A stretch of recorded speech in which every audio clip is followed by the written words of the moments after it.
Hi guys, Black Legion Bresco was a bit of a different video today. I thought as this is going to be a Forge World model from start to finish, the Forge World Decimator, which I've done an unbagging video for, I thought I would go through, for those who perhaps are not as familiar with dealing with Forge World, or just generally with model cleanup, as some that might be quite familiar with it already. So we've got a few parts of the Decimator here, guys. We've got the torso, got the shoulder pad, got some arm joints, and one of the leg joints. And what I'm going to do is show you a little bit about cleaning it up just prior to actually washing it. So it's going to be a couple of videos. So to start off with, for those who don't already know, Forge World is a sister company to Games Workshop.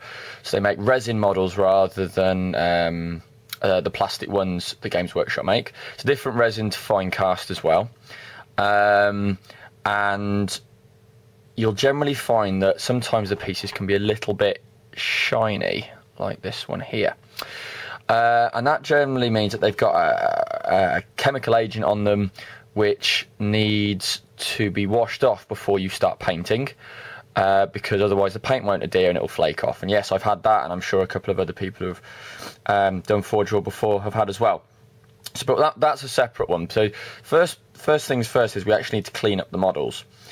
So you'll see that you've got these blocks of resin here attached by little strands, and here as well, and they are literally just due to the moulding process.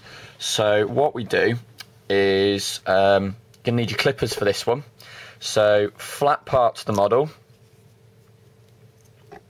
like so, and just make sure you don't cut off anything major. Come on, there we go. Now it doesn't matter if you miss the model slightly, there's a bit left on, because you can always come back. You don't want to cut too close, because you can, well, this one we can actually be very carefully snap off. There we go. That leaves some lumps like this, guys. So again, we're going to take the clippers to it, flat sides to the model. If I can hold the blasted things, there we go. And that way we can just ensure a nice clean edge, but we need to again make sure that we're not cutting the model at all, if that makes sense, cutting into the detail. Now that's left us with some reasonably rough edges along here, if we can get it to focus, so you can see where it was attached. So what we want to do is we want to try and remove those. Now you've got a few options for this. Now you've got, some people use the hobby knife, some people use the mould line removal tool, some people use files, and some people use the emery boards. So emery boards and files are very similar. Emery boards just a slightly finer grade of filing, a little bit more delicate. Then you've got your hobby removal tool, which is not a sharp-edged sort of mould line and mark removal tool, and that's why I like this one. That's my personal favourite. We've also got the hobby knife as well, and the hobby knife is great. It's very sharp, can be used for several different things, but you do have to be quite careful not to take a chunk out yourself or the model either. But I'm going to concentrate on the mould line removal tool.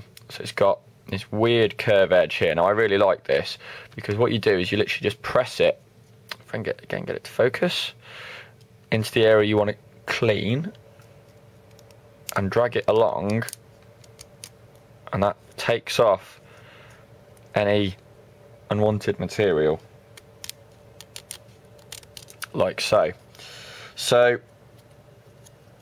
that is for areas that you may have done, there you go, areas that you've cut and you've cleaned, so that area is now nice and smooth. They've also got things called mould lines, as I was referring to earlier. Now mould lines are where two parts of the mould have come together, and there's a line where you see the two of them join. Now if I can just bring this to the camera, don't know if you can see that.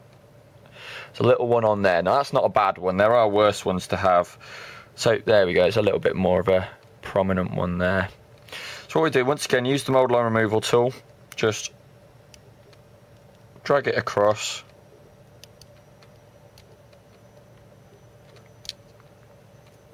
There we go, and that starts evening out the area, making it a bit flatter. Now I'm not a huge some people like, you must remove mould lines. You've got to do it. It's, your model's not complete otherwise. I am of the camp of, at the end of the day, I'm not fussed. If you want to remove mould lines, fair enough. If you don't, then it's not going to ruin your model unless the mould lines are pretty extensive. But that is essentially the tools of the trade, guys. The hobby knife, as I say, is very sharp, can be used for the job, but you do risk taking chunks out your model while you're doing it because it's just a naked blade, essentially. File, very handy, but can be a little bit difficult to get into smaller places, and sometimes can leave you a little bit of a dip in your model. But then again, so can pretty much any of these techniques. The emery board, again, as I was saying, a very fine version of it, so for final cleanups.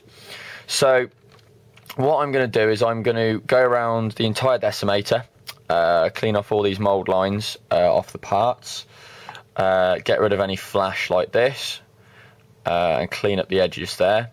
And then we're going to wash this, and I'll come back then. Wash it, dry it off, give it a bit of a scrub, and then we can start putting it together. So I'll be back in a second, guys, after I've cleaned this all up, ready for wash time. See you in a bit. Cheers, bye-bye.